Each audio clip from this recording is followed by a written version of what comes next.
중국 전한 시대의 역사가인 이 사마천이라는 사람이 기록한 이 사기라는 책 가운데 백이열전이라는 부분이 있습니다. 여기에 이 백이와 숙제라는 이 사람의 이야기가 기록이 되어 있는데, 두 사람은 은나라의 신하로서 끝까지 이 절개와 의리를 지킨 인물입니다. 주나라가 이 은나라를 멸망시키자 이 백이와 숙제 두 사람은 새로운 왕조의 곡식을 먹지 않겠다며 결국 수양산에 들어가서 굶어 죽었습니다. 누구보다 이 청렴하고 의로운 삶을 살았으나 그 끝은 너무 비참했습니다. 그와는 반대의 행보를 보인 한 인물이 있었는데, 바로 도척이라는 춘추 시대의 악명 높은 도둑입니다. 매일 무고한 사람을 죽이고 극악무도한 짓을 무수히 저질렀으나 이 수천 명의 부하를 거느리고 호의호식하며 천수를 누리고 죽었습니다. 이 불공평한 현실을 보며 사마천은 이렇게 물었습니다. 이것이 소위 말하는 천도, 하늘의 도인가? 만약 그렇다면 그 천도는 옳은 것인가, 그른 것인가? 이 사마천이 이런 회의적인 질문을 던진 이유는 자신의 경험도 이와 비슷했기 때문입니다. 사마천은 장수 일응이라는 사람을 정의롭게 변호했다가 이 황제의 분노를 사서 이 성기가 잘리는 형벌을 받고 말았습니다. 이 사마천이 많은 이 고민 끝에 내린 결론은, 하늘의 도가 정의롭지 않다면 이 불공평한 하늘에 맞서 인간의 도로 이를 극복해 가야 한다라는 것이 그의 결론이었습니다. 이 작금의 세상에서도 의가 피해를 입고 악이 흉황하고 있는 현상들을 보면서 이 사마천과 같이 회의적인 반응을 보이는 사람들을 정말 어렵지 않게 만날 수 있을 것 같습니다. 믿음의 길을 걷는 우리도 이 악이 흉황하는 모습과 의로운 길을 걷는 자가 억울한 고통 중에 놓이는 그런 모습을 보느라면, 하나님, 왜 세상은 이토록 불공평해 보입니까? 왜 악을 저지르는 사람들은 저렇게 승승장구하고 믿음의 도를 지키고 사는 우리의 삶에는 이토록 고단한 바람이 그치지 않는 것입니까? 하는 질문을 간혹 가지기도 합니다. 하지만 믿는 우리에게 다른 점이 있다면, 그런 질문 앞에서도 궁극적으로 좌절하지 않을 수 있고 소망을 품을 수 있다는 것입니다. 우리는 이 성경 말씀을 통해 이미 그 해답을 듣고 알게 되었으니까요. 오늘 본문도 바로 그런 질문에 대한 이 하나님의 답을 보여주고 믿는 우리가 취해야 할 자세가 무엇인지에 대해서 말해줍니다. 먼저 이 악에 대해서 시편 92편 7절은 이렇게 말씀합니다. 제가 한번 읽어보겠습니다. 악인들은 풀같이 자라고 악을 행하는 자들은 다 흥황할지라도 영원히 멸망하리이다. 이 구절에서 보면 악인들은 풀같이 자라고 악을 행하는 자들은 다 흥황할지라도 라고 합니다. 그러니까 실제로 이 악인들이 번성하는 것처럼 보인다는 것은 이 성경에서도 부인하지 않습니다. 그렇게 보일 수 있다는 것입니다. 그런데 중요한 것은 그 다음입니다. 영원히 멸망하리이다. 시편 기자는 이 악인의 번성을 풀에 비유했습니다. 풀은 눈에 띌 정도로 빠르게 자랍니다. 짧은 시간 안에 풍성해 보입니다. 그러나 풀은 깊이가 없습니다. 뿌리가 얕아서 환경이 조금만 바뀌어도 금방 시들어 버립니다.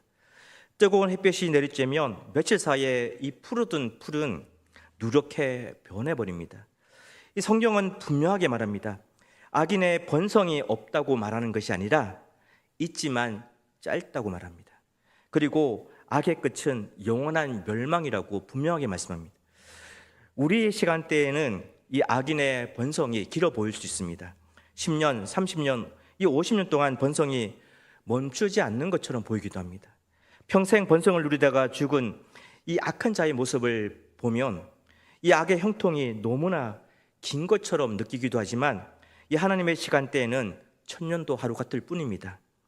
그리고 죽음 이후에 찾아오는 영원한 나라에서의 삶은 악은 생명이 아니라 심판이고 멸망일 뿐입니다. 그래서 우리는 우리 눈에 보이는 것으로 하나님의 공평과 불공평을 감히 말할 수 없고요, 또 평가해서도 안 된다는 사실입니다. 본문 5절에서처럼 본문 5절에서 말씀하시는 것처럼 우리가 늘 견지해야 하는 자세는 주의 생각이 매우 깊으시다라는 것을 인정하는 자세입니다.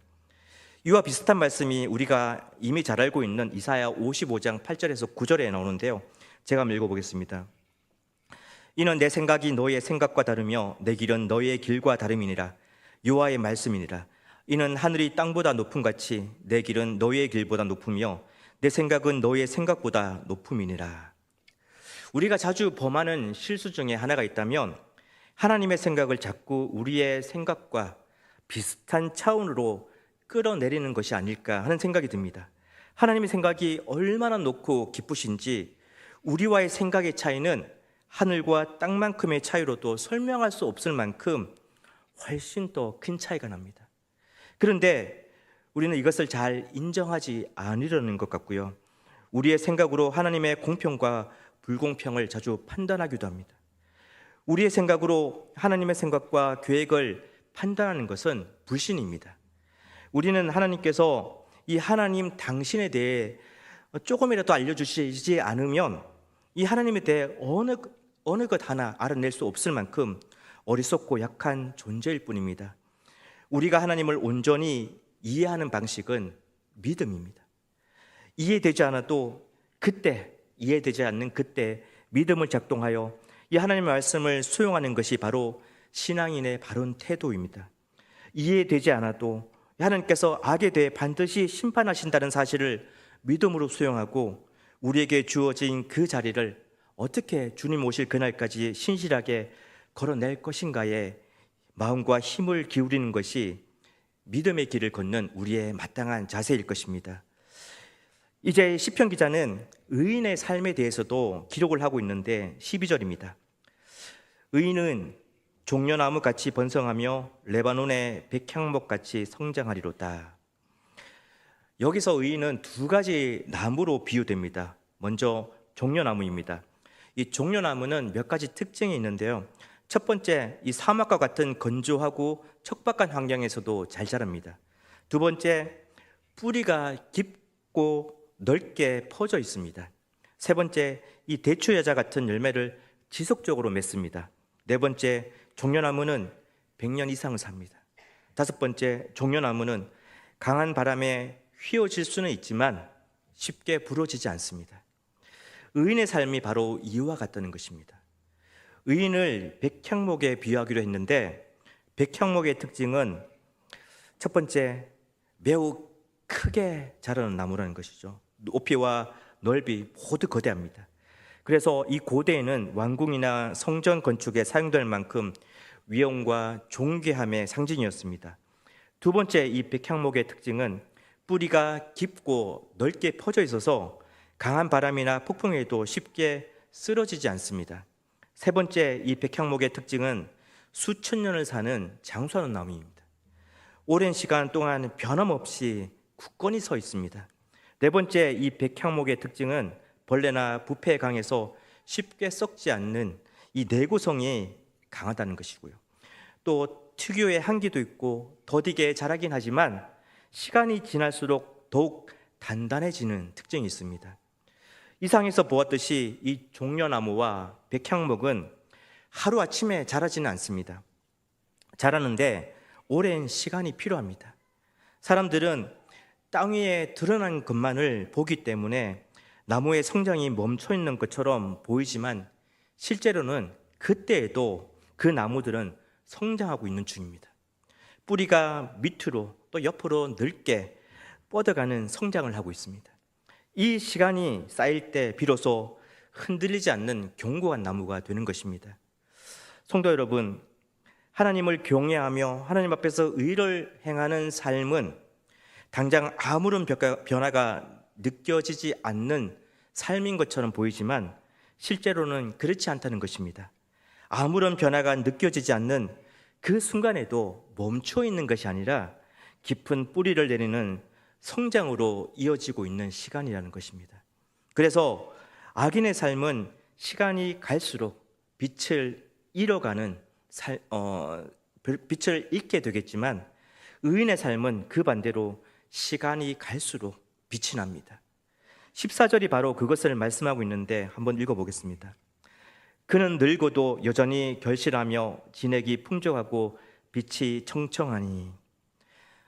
사람은 나이가 들면 모든 것이 쇠퇴하여 그 기능을 제대로 발휘하지 못하는 것이 당연합니다. 육신은 그럴 수 있지만 내면과 삶도 그럴 것인가? 그렇지 않다는 것입니다. 하나님을 경외하며 의의 길로 걷는 자는 결코 그렇지 않다는 것을 보여줍니다. 시간이 지나면 지날수록 더 아름다운 향기를 내고 더 많은 결실을 맺는 삶을 살게 된다는 것입니다. 어떻게 그럴 수 있는 것일까요? 본문 10절을 한번 보실까요? 주께서 내 뿔을 들소의 뿔같이 높이셨으며 내게 신선한 기름을 부으셨나이다. 이때 들소는 이 사람에게 길들여지지 않는 아주 힘센 동물로 그 뿔의 힘이 대단합니다. 고대 근동에서 뿔은 이 권력이나 힘, 승리를 상징했습니다. 이 종합해 보면 하나님께서 믿음의 길을 걷는 의인에게는 세상을 돌파해내는 강력한 힘과 능력을 부여하셨고 지금도 부여하고 계신다는 것입니다. 또한 신선한 기름을 부으셨다라고 말씀하는데 고대 근동에서는 이 잔치 자리에서 존경하는 손님에게 기름을 부음으로써 그 사람에 대한 경의를 표하고 또 사람들 앞에서 그를 높이곤 했다고 합니다. 그렇다면 이 표현은 하나님께서 의인을 극진히 대접하고 존귀하게 하셨다는 말입니다.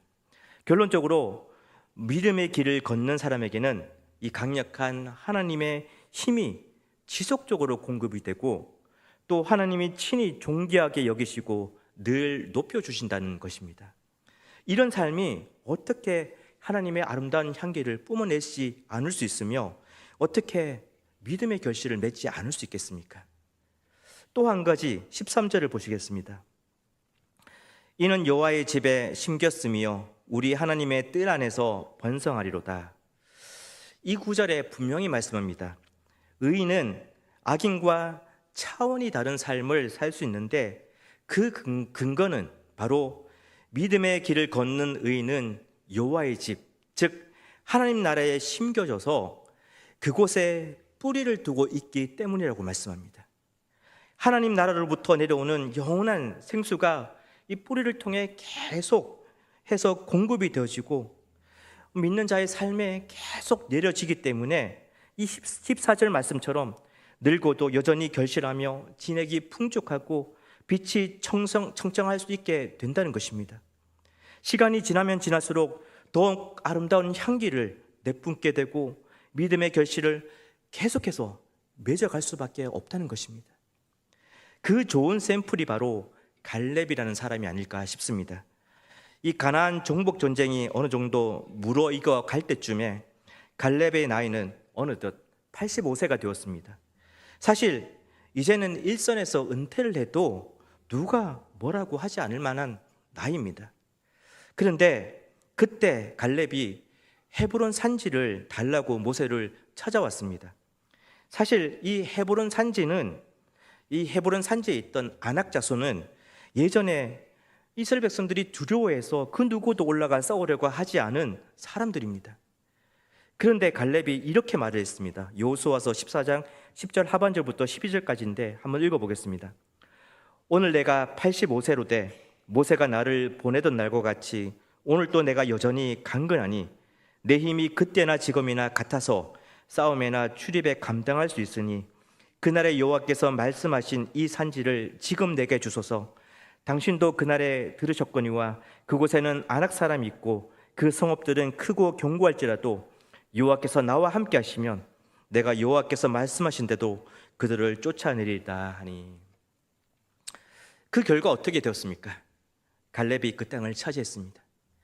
그리고 그렇게 차지할 수 있었던 이유를 성경은 이렇게 말합니다. 14절입니다. 이는 그가 이스라엘의 하나님 여호와를 온전히 쫓았습니다. 하나님 앞에서 의롭게 사는 자는 나이가 문제되지 않습니다. 오히려 시간이 흐르면 흐를수록 더 깊은 진가가 반드시 나타나게 되어 있습니다. 이것이 의인의 삶을 사는 자에게 하나님께서 약속하신 복입니다. 이 하나님 안에서의 의인의 삶을 살아가고 있는 우리 모두는 믿음의 거목으로 자라가고 있는 과정 중에 있는데, 이 사실을 늘 잊지 않으시기를 바랍니다. 하나님만 바라보면, 하나님의 손만 붙잡으면 하나님께서 우리를 어떠한 상황이나 환경에도 흔들리지 않고 아름다운 열매를 계속해서 맺는 금옥으로 자라가게 하실 것이고, 그래서 악인의 형통을 보고 불효할 이유도, 당장 나타나지 않는 성과에 낙심할 이유도 없게 된다는 것입니다. 이렇게 하나님의 행하심을 깊이 돌아본 이 시편 기자는 마지막으로 이런 결론을 내립니다. 15절입니다. 함께 읽어보겠습니다. 여호와의 정직하심과 나의 바위 되심과 그에게는 불의가 없음이 선포되리로다. 시편 기자의 결론은 이것입니다. 하나님은 정직하십니다. 하나님은 바위가 되십니다. 하나님은 불의가 없으십니다. 이 말씀을 다르게 표현해 보자면, 하나님은 결국 공의롭게 판단하십니다. 하나님은 어떠한 경우에도 결코 흔들리지 않으십니다. 하나님은 잘못 판단하지 않으시고 결코 불의를 묵인하지 않으십니다. 이 말씀입니다. 눈에 보이는 세상의 현상으로만 보자면 마치 하나님은 불공평하시고 공의롭지 않으신 것처럼 보이지만, 또 하나님도 흔들리는 가지처럼 이렇게 하셨다가 저렇게 하셨다가 하시는 것처럼 보이지만, 또 하나님도 때로는 잘못 판단하시는 것처럼 보이고 불의의 눈을 감으시는 것처럼 보이지만, 하나님을 묵상하면 묵상할수록, 하나님의 행하심을 돌아보면 돌아볼수록, 하나님의 시선을 조금이라도 덜 입어보면 볼수록 거부할 수 없는 사실들을 발견하게 되고, 그 하나님을 더욱 찬송하지 않을 수 없게 되는데, 그것은 바로 하나님은 어떠한 경우에도 공의로 판단하시는 정직하신 하나님이시라는 사실입니다. 하나님은 그 무엇에 의해서도 결코 흔들림이 없으신 온전한 신뢰를 드릴 수 있는 바위라는 것입니다. 하나님은 단 한 번도 불의로 행하신 적이 없으시고 잘못되게 판단하신 적도 없으시며 불의를 그냥 지나치신 적도 없으신 분이라는 사실입니다. 이런 시편 기자의 고백이 이 성도님들의 매일의 삶에서 일어나는 고백이 되실 수 있기를 간절히 소망합니다. 여기서 또 한 가지 중요한 것이 있는데, 이런 하나님에 대한 놀라운 고백이 이 포로기 이후에 이 안식일에 이 공동체로 모여 예배를 드릴 때마다 찬송시로 불려지곤 했었는데, 그래서 이 시편 92편의 표제를 보면 안식일에 찬송시라는 어구가 붙어 있습니다. 안식일에 모여 예배를 드릴 때마다 하나님은 정직하시고 바위가 되시고 불의가 없으시다는 사실을 떠올리고 인정하고 고백하며 찬양했다는 것입니다. 안식일은 굉장히 중요한 의미를 지니는 날입니다. 이 천지창조는 7째 날에 완성이 되었는데 하나님은 안식으로 완성하셨습니다. 왜 하나님은 안식으로 천지창조를 완성하신 것일까요? 단지 아무것도 하지 말고 쉬라는 의미로 그렇게 하신 것일까요? 이 월트 브루그만이라는 저명한 구약학자는 그의 책 안식일은 저항이다 라는 책에서 이 안식일의 중요성을 강조하면서 출애굽 사건을 언급했습니다. 그 내용을 잠시 살펴보면 이렇습니다. 출애굽하기 이전에 이스라엘은 철저하게 이집트의 왕 바로의 시스템에 갇혀 있었습니다. 바로의 시스템은 출애굽기 5장에 매우 잘 드러나 있는데요, 5장 7절에서 8절에 보면 이스라엘 백성에게 벽돌을 만드는 때 쓸 짚을 그 전처럼 주지 말고 그 백성이 스스로 짚을 모으게 하되 벽돌 생산량은 이전과 같게 해라. 벽돌 생산이 결코 줄어서는 안 된다. 이렇게 요구를 했고요. 9절에 보면 더 힘겨운 일을 시켜라. 이렇게 명령했습니다. 14절에서는 왜 어제와 오늘은 요구받은 벽돌량을 채우지 못했느냐라고 질책하고 다그쳤고, 17절에 가서는 그렇게 생고생하는 이스라엘 백성을 향해 게으르다. 당장 가서 일해서 하루의 생산량을 다 채워라. 이렇게 명령했습니다. 이것이 바로 바로의 시스템이었습니다. 처음부터 끝까지 생산량만 이야기합니다. 생산을 위해 지독하게 몰아붙입니다. 완전한 착취 시스템입니다. 이런 시스템에서는 쉼은 당연히 있을 수 없습니다. 그런데 바로의 이런 시스템은 불안해서 기인한 것입니다. 이집트의 사회 경제적 힘은 피라미드처럼 조직이 되어 있었고 노동력이 그 피라미드의 하단을 받치는 아주 중요한 요소였습니다. 노동자들이 만들어낸 이 부는 위에 있는 이 권력 엘리트들에게 흘러들었고 결국 그 부는 피라미드의 정점에 있던 바로에게로 흘러들었습니다. 바로는 이 권력과 부의 정점에 있었습니다. 그런데 바로는 불안했습니다. 그 불안은 창세기 41장에 나오는 것처럼 잃어버릴지도 모른다는 그런 부와 권력에 대한 불안이었습니다. 이 불안에 대한 대책으로 바로는 더욱 독점 정책을 강화했고 그 피해는 고스란히 이스라엘 백성의 몫이 되었습니다. 식량 생산이 줄어들지 않을까 하는 염려에서 비롯된 불안은 시간이 지나면 지날수록 더욱 커져갔고 그로 인해 바로의 정책들은 점점 더 광적으로 변해갔습니다. 수요를 채우고자 이스라엘 백성에게 노동과 생산을 가혹하게 요구했습니다. 이 시스템 안에서는 어느 누구도 일을 멈출 수 없었습니다. 그런데 이 바로의 시스템은 죄로 오염된 이 세상의 시스템과 크게 다를 게 없어 보입니다. 권력이든 재물이든 지식이든 그 무엇을 가져도 불안하게 만듭니다. 없어지면 어떡하지? 잃어버리면 어떡하지? 하는 잃어버림에 대한 끝없는 불안을 내면에 스며들게 만듭니다. 그래서 그 불안을 대체하고자 노동과 생산을 끝없이 강요하며 우리를 생산의 노예로 만들어버립니다. 생산과 소비가 주가 되는 이 불안의 시스템은 사람을 멈추지 못하게 하며 멈춘다고 해도 또 다른 생산적인 그 무언가를 하게 합니다. 그래서 이 시스템 안에서는 안식이란 없습니다. 하나님은 끝없이 이어지는 이 불안의 시스템에서 이스라엘 백성을 출애굽시키셨습니다.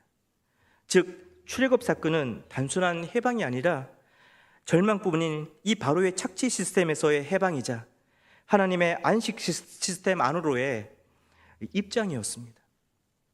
하나님은 우리를 그렇게 인도하셨습니다. 그런데 이스라엘 백성은 쉽게 이 바로의 시스템을 벗어내지 못했습니다. 이스라엘 백성은 어느덧 이 바로의 시스템에 중독이 되어버렸습니다. 아이러니하게도 그들이 진정 바라는 것은 이 시스템에서의 해방이었고 진정한 안식이었지만 그들은 이미 쉼없이 생산을 해내는 기계로 설정된 이 바로의 시스템에 무섭게 중독이 되어 있었습니다. 광야에서 불평이 일 때마다 이스라엘 백성은 오히려 안식을 빼앗는 바로의 시스템을 떠올렸고 그 시스템으로의 회개를 외쳐댔습니다. 쉼으로 들어가는 것이 절박하면서도 어려웠습니다. 그들은 이 하나님의 은혜로 안식의 시스템 안에 들어와 있으면서도 여전히 이 바로의 시스템 안에서의 불안을 떨쳐내지 못했습니다. 계속 무언가를 생산해내도록 명령하는 것이 바로의 통치 체제였고 그 안에는 쉼이 없고 또 미래에 대한 불안이 크게 존재했더라면 하나님의 통치 체제의 중심은 하나님이셨고 쉼, 안식이었습니다. 하나님의 말씀만 따르면 하나님께서 먹이시고 입히시는 것을 경험하게 되고 그 안에서 진정한 쉼을 누리게 되는 것입니다. 일곱째 날은 바로 이것을 기억하라는 의미에서 쉬도록 하셨습니다. 앞으로 일상에서 밭을 경작하고 인생을 경작해 가겠지만 일곱째 날 분주한 일상에서 떠나 안식하면서 생각을 차분히 가라앉히고 하나님과 깊은 내면을 마주하면서 주어진 날들이 누구를 위해 경작되어야 하고 무엇을 위해 경작되어야 하는 것인지를 잊지 말라는 것이 하나님의 본뜻이셨습니다. 그런 의미에서 안식은 죄로 오염된 세상이 만들어내는 착취 시스템의 노예로 살아가지 않도록 우리를 보호하시는 하나님의 설계 시스템입니다. 안식은 우리에게 진정한 가치를 되새기게 하고 그 가치를 따르는 것이 진정한 생기를 얻는 길임을 알게 하신 하나님의 사랑입니다. 안식일은 그런 의미로 주어진 것입니다. 성도 여러분, 그렇다면 우리에게 이 안식의 정신을 담은 주일이 중요한 이유는 바로 우리는 예수 그리스도 안에서 하나님의 가치와 이 하늘의 시스템으로 이 세상을 살아내야 하는 사람들임을 또다시 떠올리고 기억하는 시간이 되기 때문입니다. 오늘 시편 기자가 고백한 것처럼 우리의 주인은 하나님이시고 하나님께서 공의와 정직으로 인생을 다스리시고 그 주님이 우리의 반석이 되어주시되 불의가 전혀 없으시다는 그 사실을, 또 악인의 길의 마지막은 망함이지만 의인의 길은 결국 영생임을 우리 내면에 다시 상기시켜주는 시간이 되기 때문입니다. 이 주일은 대표성을 띠는 날입니다. 주일이 주님의 날이듯 다른 6일도 주님의 날이라는 사실을 이 주일을 대표적으로 지키며 떠올리게 합니다.